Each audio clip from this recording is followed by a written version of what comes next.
तो नमस्कार दोस्तों, स्वागत है आप सभी का एक और नई वीडियो में।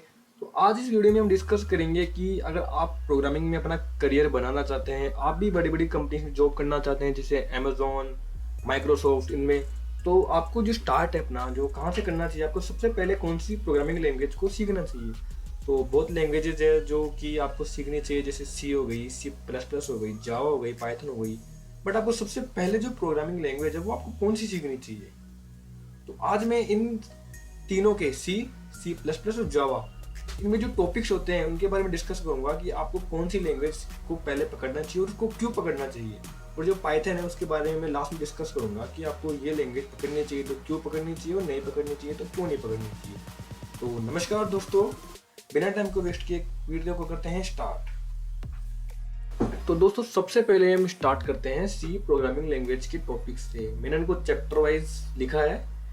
सी प्रोग्रामिंग लैंग्वेज में आपको बस बेसिक सी पढ़ना होगा, इसमें आगे के कॉन्सेप्ट नहीं आते हैं जो मैं आगे बताऊंगा आपको। इसमें आपको इंट्रोडक्शन टू सी होगा, इसमें सिंपल आप बस वेरिएबल को डिक्लेयर करना और डेटा टाइप्स के बारे में पढ़ोगे और बेसिक एक सिंटेक्स को पढ़ोगे कि आप जो हेलो वर्ड प्रिंट करने का सिंटेक्स होता है वो क्या होता है। इनपुट आउटपुट एंड ऑपरेटर्स का होता है। ऑपरेटर्स तो आप समझ गए होंगे कि जैसे प्लस माइनस मल्टीप्लिकेशन, ये सब ऑपरेटर्स के अंदर होते हैं। और भी होते हैं ऑपरेटर्स बट आप अभी इतना ही ध्यान रखो। इनपुट एंड आउटपुट का मैं बताऊं कि जैसे आप ये साइट पर जाते हो, वो आपका नाम एंटर करने के लिए बोलता है कि एंटर योर नेम, तो वो आपसे इनपुट ले रहा है। वैसे आप अपने प्रोग्राम में यूजर से कैसे इनपुट कराते हो, वो आपका इनपुट वाला पार्ट होगा। और आउटपुट वाला पार्ट जैसे वो आपको इनपुट कराने के बाद बोलता है कि आपका रजिस्ट्रेशन कंप्लीट हो गया है, तो वैसे ही ये आउटपुट वाला पार्ट आप यूजर को कैसे आउटपुट दिखाते हो, ये आपका आउटपुट वाला पार्ट होगा। इतनी कोई बड़ी तोप नहीं है, बस सिंपल है, छोटे से एक लाइन है मशीन में। लूप्स का ये हो गया कि आपको मान लो एक आपको किसी ने कहा कि भाई हेलो वर्ड प्रिंट करो, तो आपने एक बार कर दिया। आपको फिर किसी ने कहा कि भाई एक बार नहीं इसको 100 बार करो, तो अब भाई आप उसको 100 बार थोड़ी लिखोगे लाइन को। आप एक लूप चला दोगे कि भाई ये लूप 1 से स्टार्ट हो 100 तक चले और 100 बार ये हेलो वर्ड प्रिंट कर दे। तो आप ये लूप से कर सकते हो। फंक्शंस आप ऐसे समझो कि जैसे ये इसमें ये एरर है 4 आना चाहिए, आप इसके लिए इसको इग्नोर करो आप भी। तो फंक्शंस जैसे समझ लो कि लाइन ऑफ कोड होता है, जैसे लाइन्स ऑफ कोड है, जैसे आप इसको फंक्शन समझ लो। अरेज बेसिकली ये होते हैं कि जैसे आपने एक वेरिएबल लिया, इसमें आप एक इनपुट आप एक वैल्यू को आप ले सकते हो। आपने 5 ले ली एक वेरिएबल के अंदर, बट अरे ऐसे होगा कि आपने एक उस कंटेनर का या उस बॉक्स का आपने एक कलेक्शन ले लिया कि लाइन से कि मैं ये वैल्यू डालना चाहता हूँ। एक जैसे आप इमेजिन करो, एक रेलगाड़ी का डब्बा है, आपने अपने 10 रेलगाड़ी के डब्बे को बुक कर लिया लाइन से कि भाई ये 10 डिब्बे मेरे हैं, मैं इनमें कुछ भी डाल सकता हूँ। वैसे आप अरे को समझो, वो हम आगे टॉपिक जब आप पढ़ोगे ये लैंग्वेज तो आपको सब क्लियर होगा। पॉइंटर्स मतलब ये होता है कि आप किसी भी वेरिएबल का जो एड्रेस है उसको स्टोर कर सकते हो। जैसे आपको कहा कि भाई दिल्ली जा, दिल्ली के उस फलाना के घर चल जा, करा जा, तो आप चले जाओगे। बट आप किसी और को आपने कहा कि भाई तू एक काम कर, इस एड्रेस पे चला जा, तो वो भी चला जाएगा। वैसे आप किसी भी वेरिएबल का एड्रेस स्टोर कर सकते हो पॉइंटर्स की हेल्प से। और वर्किंग विद फंक्शंस का हो गया, स्ट्रक्चर एंड यूनियंस का हो गया, आप टॉपिक पढ़ोगे। वर्किंग विद फाइल्स का हो गया, इसमें ये पढ़ोगे आपकी इस फाइल को कैसे रीड करना है, कैसे इसको राइट करना है, टेक्स्ट फाइल को, डेटा फाइल को। तो ये बेसिक्स वाला पार्ट है जो आपका सी प्रोग्रामिंग लैंग्वेज में टोटल कवर हो जाएगा। अब इसमें इतने टॉपिक्स हैं, अब आगे हो गए तो आपको C++ को कवर करना होगा।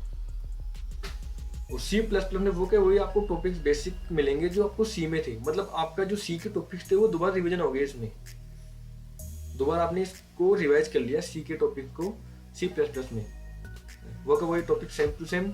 फिर इसमें आपको एक एडिशनल टॉपिक जो फीचर्स है, जो एक अलग से आपको एक पढ़ना पड़ेगा, वो है ऑब्जेक्ट ओरिएंटेड प्रोग्रामिंग, ऊप्स वाला कॉन्सेप्ट। तो ऊप्स वाले कॉन्सेप्ट में जो 4 फीचर्स आते हैं, पॉलीमॉर्फिज्म का, एब्स्ट्रैक्शन का, एनकैप्सुलेशन का, इनहेरिटेंस का।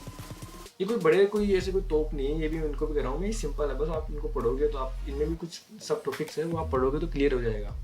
इनका मैं सिंपल से एक एग्जांपल दे के समझाता हूँ कि जैसे मान लो आपके पास एक फैक्ट्री है, आपके पास मशीन बनाते हो आप। अब मशीन क्या, आपके पास ऑर्डर आए, 5 ऑर्डर आए तो आप बना रहे हो, 10 ऑर्डर आ गए मान लो, तो आप ऐसे थोड़ी ना करोगे कि मतलब आप बोलो कि मेरे ऑर्डर ज़्यादा आ रहे हैं तो मैं तो 4-5 फैक्ट्री और खोलूंगा।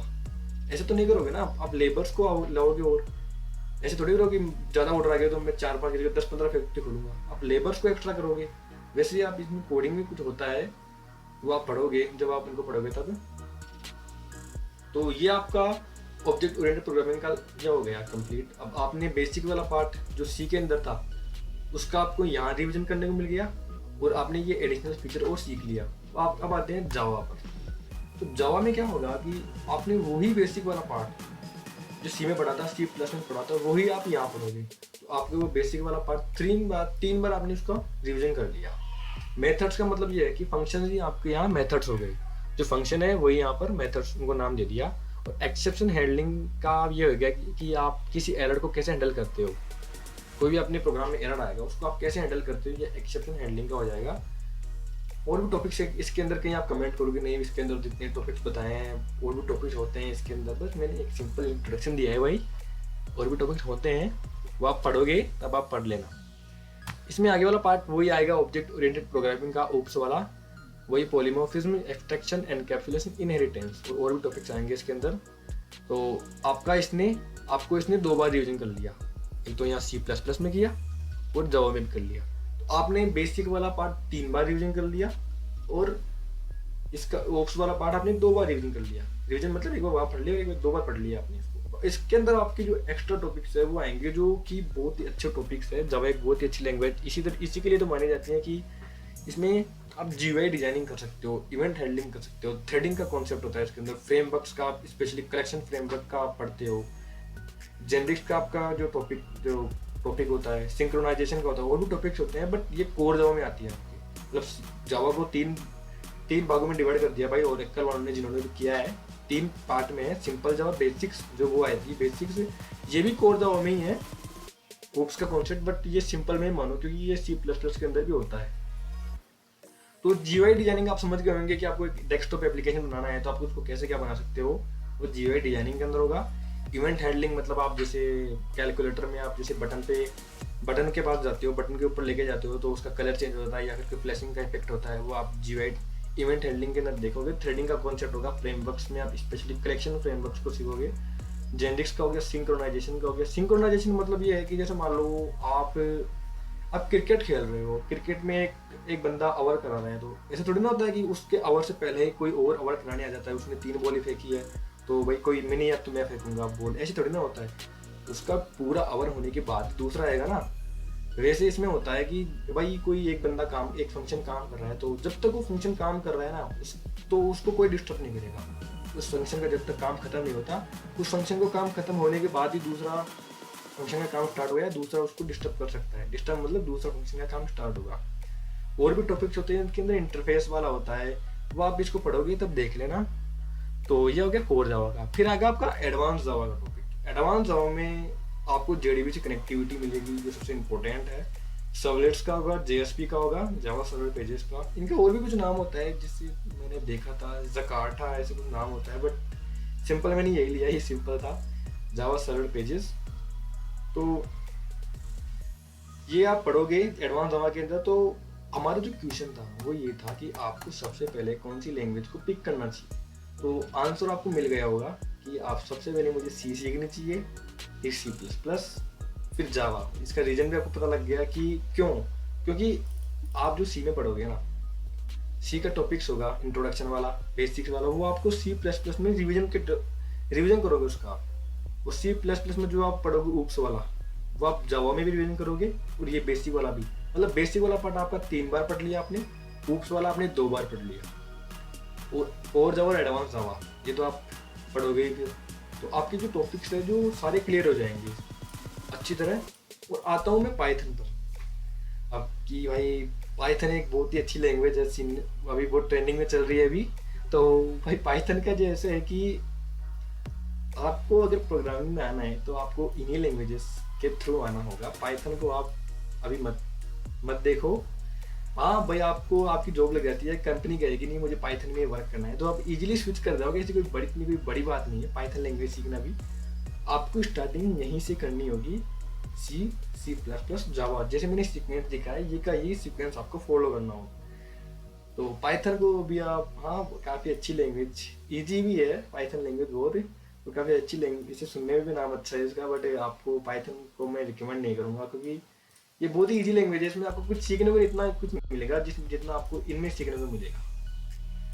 तो आपको पाइथन अभी नहीं सीखना चाहिए, आपको स्टार्ट यहीं से करना चाहिए। तो आई होप कि आपको अपना आंसर मिल गया होगा। मैंने टॉपिक्स भी डिस्कस कर लिए हैं कि कौन कौन से टॉपिक होंगे इसके अंदर। तो आज की वीडियो में बस इतना ही, मिलते हैं अगली वीडियो में। अगर आपका भी इंटरेस्ट हो प्रोग्रामिंग लैंग्वेज को सीखने में या फिर प्रोग्रामिंग के अंदर आपको इंटरेस्ट हो तो आप मेरे चैनल को सब्सक्राइब कर सकते हैं, लाइक और शेयर करो उसको, ताकि मैं आपके लिए नई नई वीडियो ऐसे ही लाता रहूँ।